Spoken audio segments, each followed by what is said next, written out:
You have to be very careful where you get your baseball information this time of year because my contract prediction somehow became a report about where Juan Soto is going to land in free agency.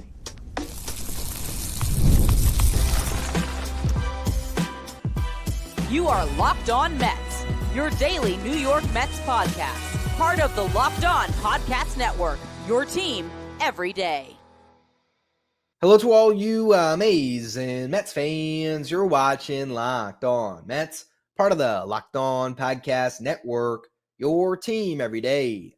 I'm your host, Ryan Finkelstein. If you want to find any of my work, follow me on X at FinkelsteinRyan. You can also find some of my writing at justbaseball.com, where I wrote a story about free agent contract predictions. I think I talked about it on this show at one point. It was the top 20 free agents that we ranked at Just Baseball, and I made a team and contract prediction for each one. Now, the contract prediction business is tough. I'm 0 for 2 so far. I had Usei Kikuchi signing with the Braves, I think. It was 3 years, $60 million is my prediction. Ended up being 3 years, $63 million to the Angels.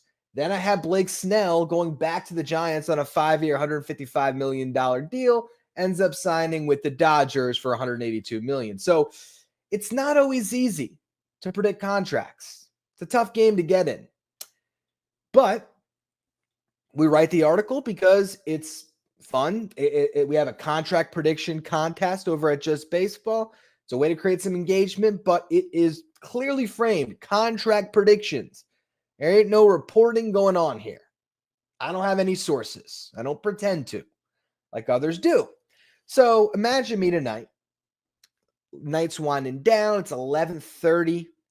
About to go off to bed. Go to bed a little bit earlier these days when I'm not going to do a Locked On Mets podcast. So, all right, kind of winding down, but I see an interesting tweet. Is it a report? It says Juan Soto contract offer, $43 million per. I think the first thing I saw, and it was talking about Dominican newspapers. So I'm like, man, what's going on here? Is there some smoke here? Because if you don't know any better and you don't read between the lines, you might get fooled on social media. And now I'm about to tell you the story of how I was aggregated 3 times over through a Dominican newspaper, maybe just 2 times over. Actually, it is 3 times over now I'm thinking about it. I was aggregated to such an extent that a Dominican newspaper picked up my story from an aggregator, posted it as news, and a Mets podcast tweeted it out and got some traction because he's got over 12,000 followers on Twitter. So let's go through it all. I write this free agent contract prediction article. Sports Grid takes my contract prediction article and posts it as their own.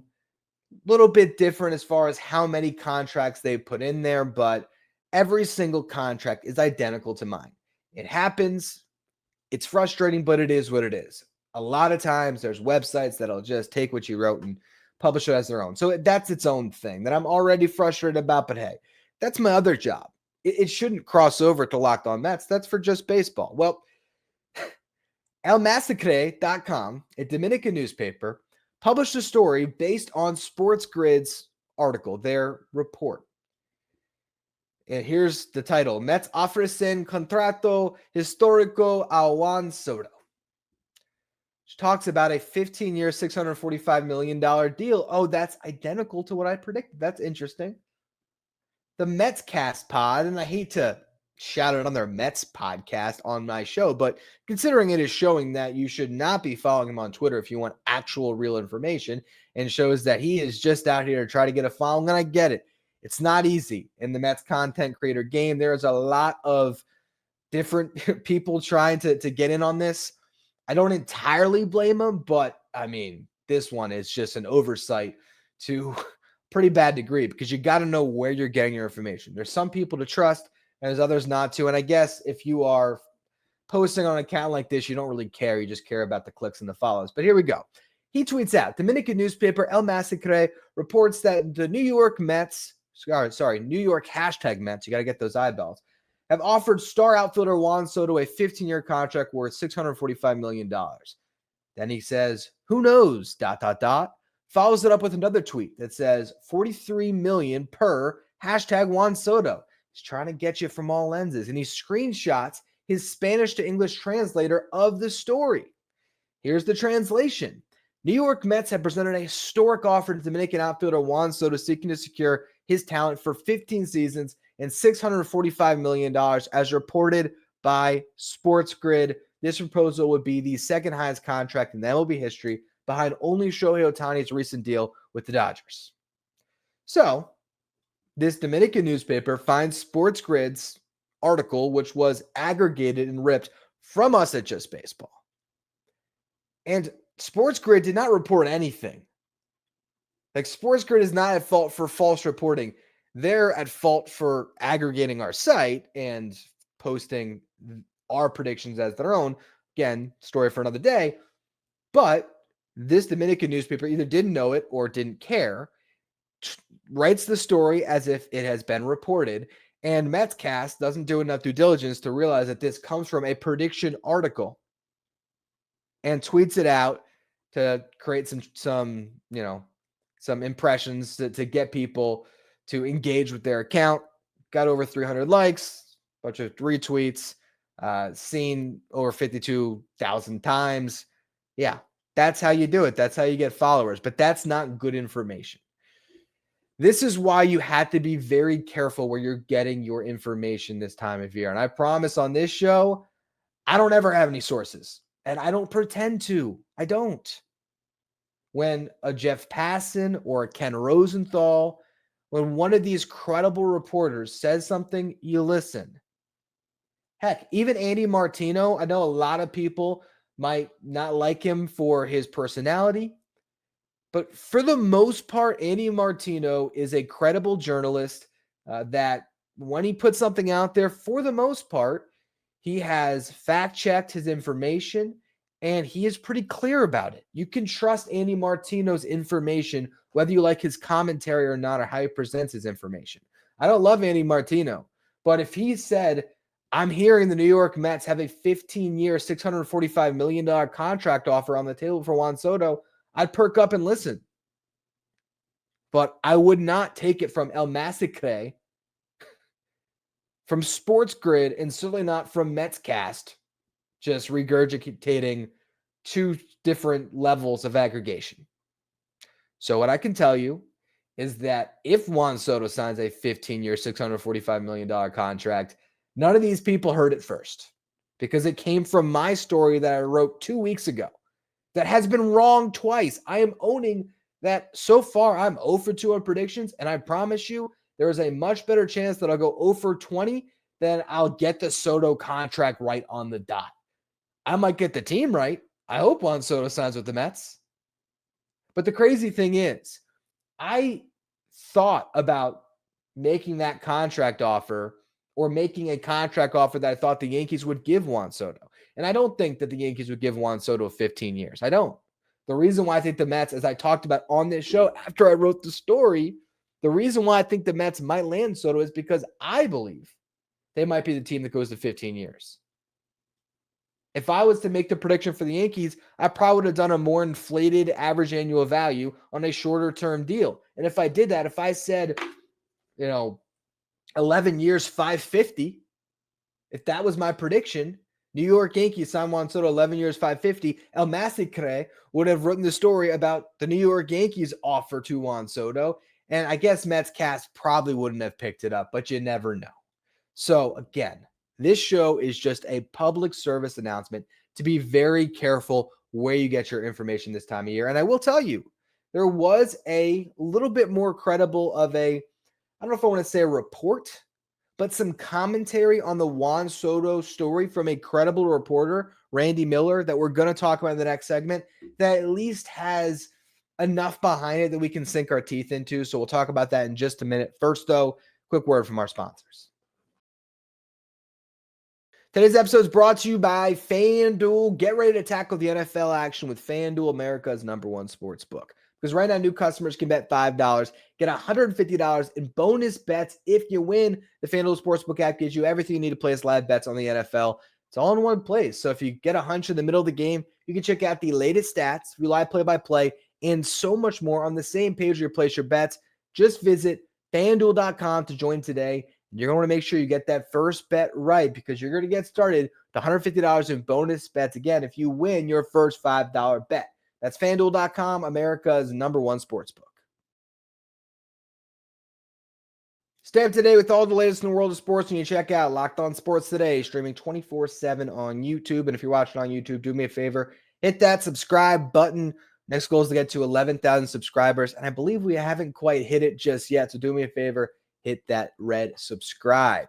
All right, so there was actually an interesting, again, I don't want to call it a report, but an interesting bit of information that came out on WFAN when Randy Miller had a guest spot on, I don't even believe I know the show.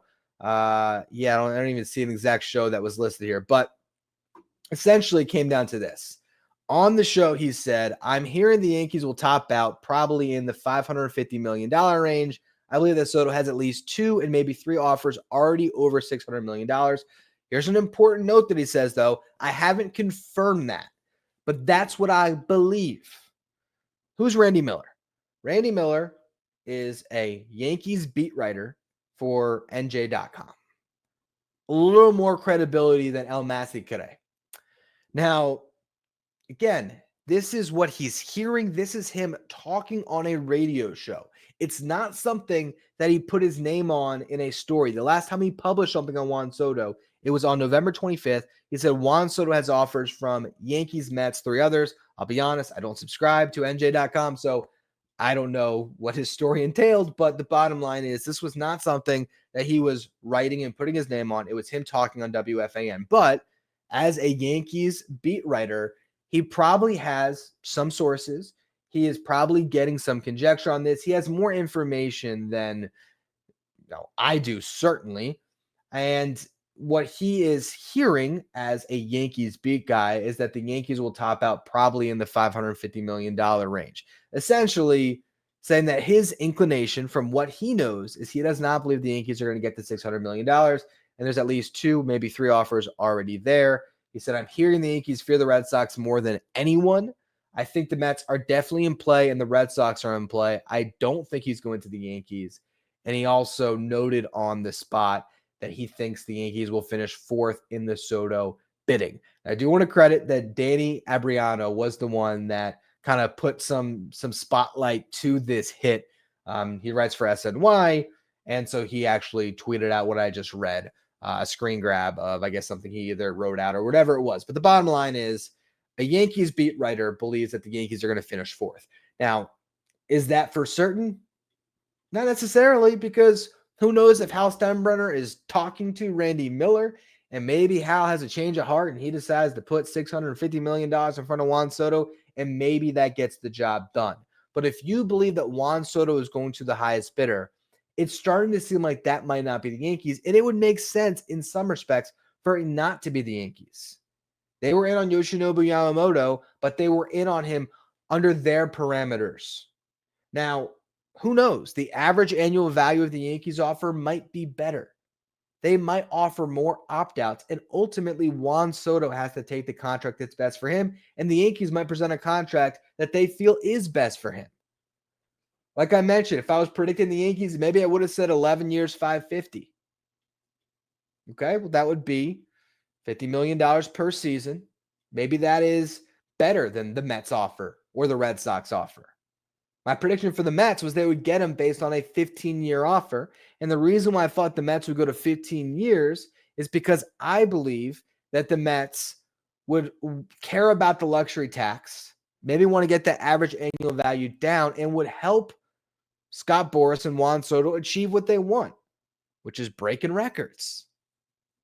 They want to clear the highest contract value ever. And Shohei Ohtani, while he had that $700 million deal, you look at the present day value of the contract, and that brings it down a little bit to the $460 million range. If he got a $645 million deal for the Mets, it would be $200 million more. And honestly, I wrote that story 2 weeks ago. If I made my prediction today, I'd probably juice that offer up a little bit, because it seems like the Red Sox are all in. They have a bidding war that goes beyond Mets Yankees. I think this thing could get to $701 million. I really do. I think I said that on the show the other day, that I could see Juan Soto getting $701 million over 15 years. I don't think that that's outside the realm of possibility in this thing. If the Red Sox are as motivated as it seems, and Steve Cohen wants to put the highest offer on the table, this could happen. He could pass Shohei Ohtani. And that contract, the $701 million, as I pointed out on that show a couple days ago, that would come out to $46.7 million, which would mean that Juan Soto would have the highest contract when it comes to average annual value. He'd have the largest contract ever, and he'd have the longest contract ever. If the Mets put that in front of Juan Soto, he signs. But we don't know where this bidding is going to go. Right now, it's silent. There's nothing. There's just fake reports, and then there's some conjecture going on. But there is no concrete reporting about Juan Soto's free agent situation at this juncture. The last show I did where I talked about the Red Sox, that was based on some actual reporting that's been out there, some smoke, and it made some sense. Okay? I'll buy into Hector Gomez a lot more than El Masticre. And the whole point of that show that I did was to point out that the Red Sox are really in this thing, and it really does appear to be that the Red Sox are all in on Juan Soto. But we don't know who's got what bid, and we don't know when this is going to get resolved. I think all of us are hoping this is the week because the winter meetings begin on Sunday. And speaking of predictions I've made, and I haven't seen this one aggregated yet, maybe because I didn't write about it, so Sports Grid couldn't write their own story. Then Al Masticre couldn't pick it up, and it couldn't have made its waves all the way around to a Mets podcast. That's not mine. The prediction I made on this show is that Juan Soto's signing will be either announced on Saturday, that was the 7th, the day before the winter meetings, or the first day of the winter meetings, which is usually a day where everyone's just showing up. That's not typically big news, but I can just picture Scott Boras met by a sea of reporters standing in front of the Christmas tree saying, hey, Juan Soto has found his, he'll have some puns, right?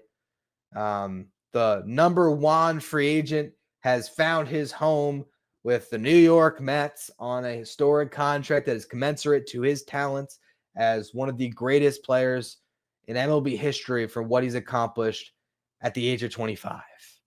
And he got the longest deal ever. He got the biggest deal ever. And I am the greatest agent of all time. Probably wouldn't say it in that many words, but I can see that. That's what I think is going to happen here. I think Scott Boras is going to field offers and create a bidding war throughout the rest of this week. Who knows if we'll hear much of anything. And then they'll finally drop the bomb next weekend, leading into the winter meetings as the appetizer. And he's doing work on his other free agents right now, too. And I feel like this is going to be in winter meetings where we see Scott Boras flexing because he has the ability to drop bombs all winter meetings long. Juan Soto can fall. Pete Alonso is going back to the Mets, too. That's what I'm hoping for. Sean Manaea. You never know. Alex Bregman. All of these guys. Corbin Burns. I'm not saying they're all going to the Mets, but I do think there's a chance that Scott Boras cleans up during the winter meetings and gets a lot of things done. If the market's healthy enough, he really can. And when it comes to Juan Soto, I don't think there's any reason why this has to drag out very long. I think getting him signed will clear things up for other teams, or for other free agents, I should say, to find destinations for them. It would clear money up for other players to fall. So we'll see how it all breaks down. And something I'll talk about this week, little teaser, maybe it is something that will be Monday's show, is how Scott Boras could package his free agents to the New York Mets. I think there is a world where some of those negotiations are happening, where, the Red Sox are asking on Corbin Burns, and it's sort of a Juan Soto, Corbin Burns 1-2 punch to get a deal across. Or for the Mets, it's a Juan Soto, Pete Alonso, Sean Manaea trio that is all coming together, and that in some ways entices Soto more for the landing spot that he chooses. But I think if Juan Soto had to pick, if he'd rather have Pete Alonso or Mark Vientos hitting behind him, despite how good Vientos was this past year, he'd probably still pick Pete Alonso. So a lot of this stuff is in the works. It's all behind the scenes, though. And the fact that we're not hearing anything out of the Mets, that's a good thing, because the Mets are being tight-lipped And to me, that says they are in this thing.